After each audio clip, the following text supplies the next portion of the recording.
வேலன் நாட்டுக்கோழி பண்ணை பாருங்க.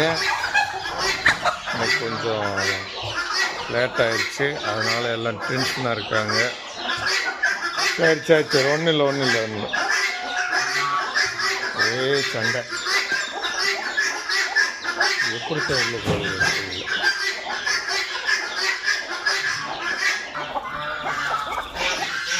வாங்க எல்லாம் வாங்க.